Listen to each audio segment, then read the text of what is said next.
what would be fair to do for her? But if we do something for her, then here's the problem. It's not fair for him. Like when I was born, I'm not responsible for what all the white people did before me or all the men did before me. I'm just me. I'm walking in this world competing. Bro, so you're not responsible, right? So we can't ask him, dude, sorry, man, but we got to like take one from you and go down to give it to her. Well, that wouldn't be fair to him. What's going on, everybody? Welcome back to the channel. Hope all's good wherever you are. In this video, we have another small segment of one of Sam Richards' live stream.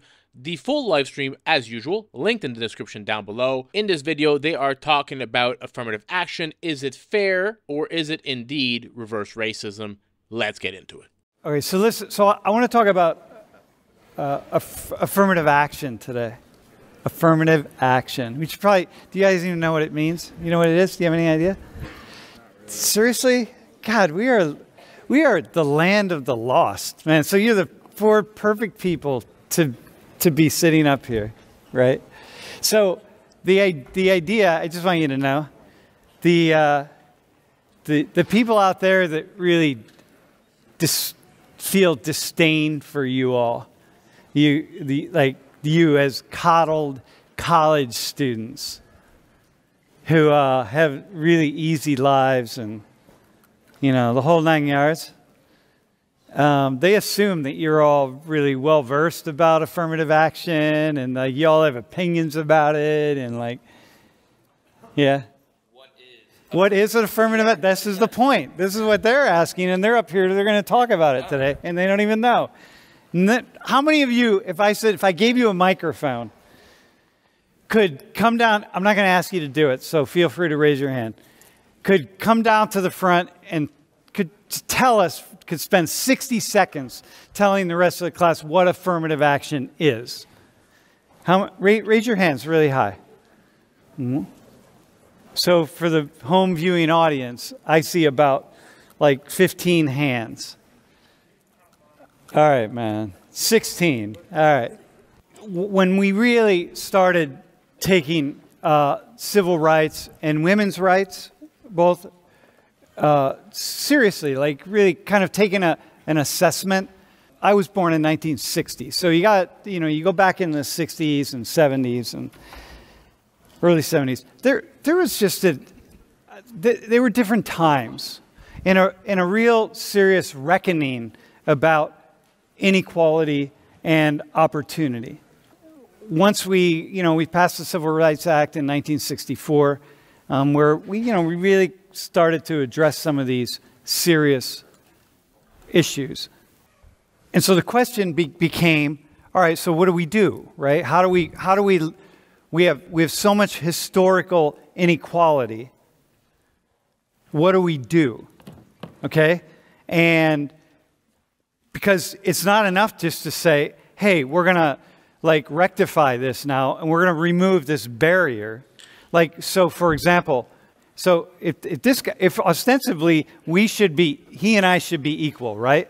And we should be, what you want to do is you two people who are born and you want to start on the starting line in the same place. And you have this idea that if he's born and I'm born and we live in similar neighborhoods and whatever it is, then we have a similar opportunity, right? So whatever's inside his head, whatever's inside my head, the willpower he has, the willpower I have, the desire he has to study and work hard, the desire I have to study and work hard, the opportunities that he has are essentially the same as the opportunities I have. So this is one of these things. We assume that, and then we're equal. And where we end up on the race to growth, whatever, to the ladder of success, that if one of us gets higher than the other one, then we're okay. But let's say that I don't have the opportunities, but for whatever reason he does because of his sex or because of his race or because of his culture. And so, bro, just walk up to the top of those steps, right?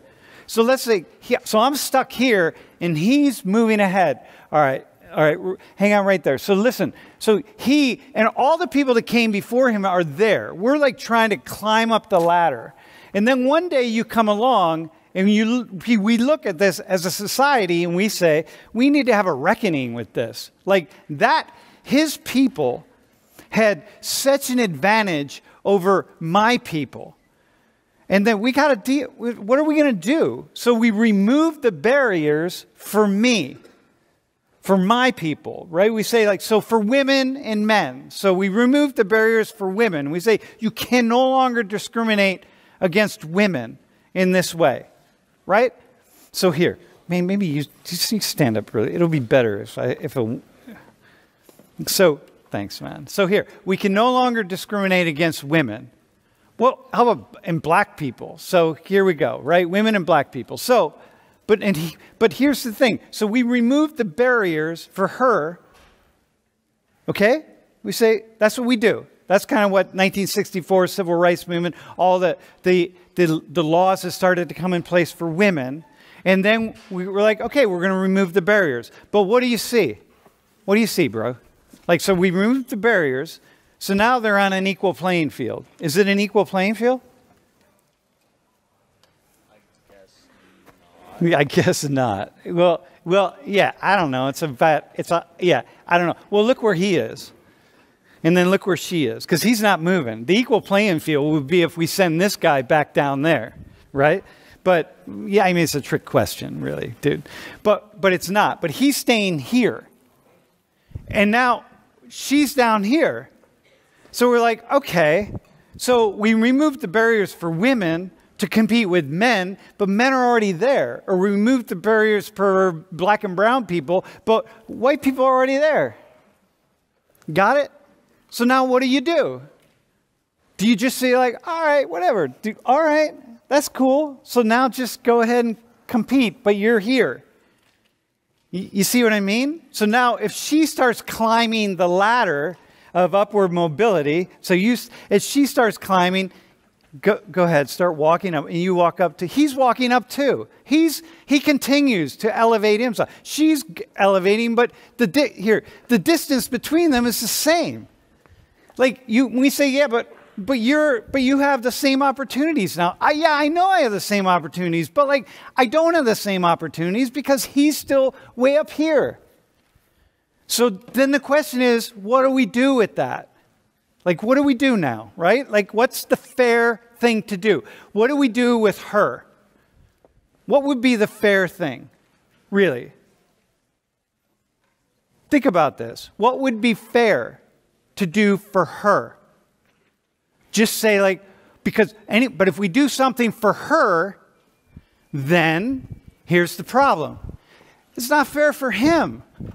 Like, he didn't determine the laws. Like, he didn't decide, like when I was born, I'm not responsible for what all the white people did before me or all the men did before me. I'm just me. I'm walking in this world competing. Bro, so you're not responsible, right? So we can't ask him, dude, sorry, man, but we got to like take one from you and go down to give it to her. Well, that wouldn't be fair to him. Right? But at the same time, let's be clear, it's not fair for her, y'all following this, right? It's not fair for her to say, like, okay, you're equal now, let's go. Because she's not equal. Got it? Like, she might be equal in this moment, but he's like, come on, man. Like, it's not the same. So now we got to figure out what to do. So we came up with these programs, and we call them affirmative action programs, okay? And what we said was, well, we're going to take some action in the affirmative. We're going to do something for people here, particularly for women and black and brown people. We got to do something because you got to make up for the lost ground. It's only fair, right? At some level. Are you following? Bro, are you following that? Does that make sense? It's about fairness. But then the problem is it's not fair to those people. So it's like, but we devised these programs called affirmative action in some way, okay? To say like, we're going to do some action in the affirmative. We're going to do like job training programs, or we're going to give you certain preferences if we're hiring or if we're admitting people to the elite universities. We're going to give some people a little extra preference, right? Maybe we'll add some points. Maybe when you take take the entry to get into, they run like a calculation to get into a place like Penn State. We're going to add a few points on to the scores of people down here in order to try to make up for the lost ground. No matter what happens, it's going to come down to equality of opportunity versus equality of outcome. And what you want is you want equality of opportunity. You can't go back and fix the past. No matter how much you want to do that, with programs like affirmative action and what these critical race theory activists will tell you is that because there was injustices in the past, we have to overcorrect now to make up for what happened in the past. But all you're doing then is fixing racism with more racism. And that just will not work. If anything, it's going to divide people even more, as we're seeing today. And not only that, but if you're a black guy or a black girl and you've succeeded based on your own merit, but there are these programs like affirmative actions out there, people will always look at you and doubt you. You might even doubt yourself. And that is not good. All we can do is give everybody the same opportunity. And now we're at a point where we're a few generations removed from that, where everybody today, if your parents made good decisions for you, I mean, look at the Asians that came into America as the poorest class in the country and now are the richest class in the country. That is due to their parents making good decisions, staying together, having two-parent households, not having a fatherless home, putting a big focus on education. We're at a point now where 43% of what we consider the poor population is white. 6 of the 10 poorest counties in the country are white people counties, predominantly white people counties. You can't punish people today. Sam Richards was saying about that one white kid. You can't punish people today for what happened in the past. This kid had nothing to do with it. Let's get back to the video. Somehow, and by the way, women, every woman in this class has at some level benefited from affirmative action. So, right? So anyway, these are the programs. So these have, there are many different ones, okay? But the Supreme Court they recently decided they're going to take on couple affirmative action cases that some groups have said are unconstitutional because it's unfair to give any special privilege or benefit of any sort of people who have historically been the recipients of discrimination, okay? Who've historically been the recipients of discrimination, right? Their people have been discriminated against. So if we try any way to rectify the discrimination that they experience by giving them some kind of preference, like some benefit that other people don't have, right? And so then we got to question that. So there are groups who have challenged that in the courts and saying that's just unconstitutional and we can't do that. And so now we got to figure out what we're going to do. Okay? And so the Supreme Court is going to rule on this. And I thought, okay, let's talk about this in class. Good video. And when it comes to the staircase example, I do like the example when you look at it from the 70s point of view. But in today's day and age, I think it falls apart a little bit, because most people in America end up in the same social economic class that they're born in. Most people. And today, with all the opportunities that are afforded to people, in my opinion, because I didn't come up in a wealthy family and I was able to pretty much retire by the time I was 35 years old. I had enough money to never work again a day in my life. But that comes down to financial understanding. And I am not that smart of a person. I'm a very hard worker. I have great work ethic, but I'm no smarter than anybody else. But if you have good financial understanding, if you know how to invest, how to grow your wealth, how to protect your wealth, how to lower your taxable income, how to have passive income, how to create businesses, you don't need to start off with a lot of money in order to end up with a lot of money. You're going to have to practice a lot of delayed gratification, but everybody can learn these skills. Now, when we say fair, what people have to understand is that means equality of opportunity. That's what's fair. It doesn't mean equal in every way, shape, or form. There's going to be some privileges in life. Some people are going to be better looking than others. Some people are going to be richer than others. And if you start off rich, that's a lot easier than starting off poor and having to work your way and claw your way out of poverty.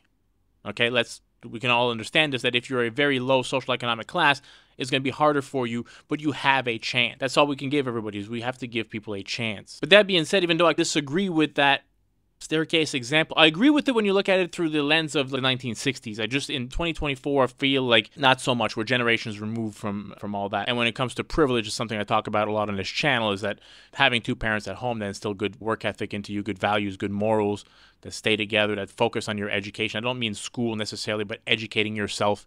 Parents push that upon you. We see it in the Asian community. You are more likely to succeed. That's what privilege is in 2024, is having two parents at home. If you take a black kid or a white kid from the same social economic class, the one with two parents at home, assuming everything else is equal, is way more likely to succeed than the other. Hope you all enjoyed this video. If you did, smash that thumbs up button. It really does help me out. And if this is not your first time on this channel, hopefully this will be the video where I can earn your subscription, and I will catch you all in the next video. Peace out, everybody.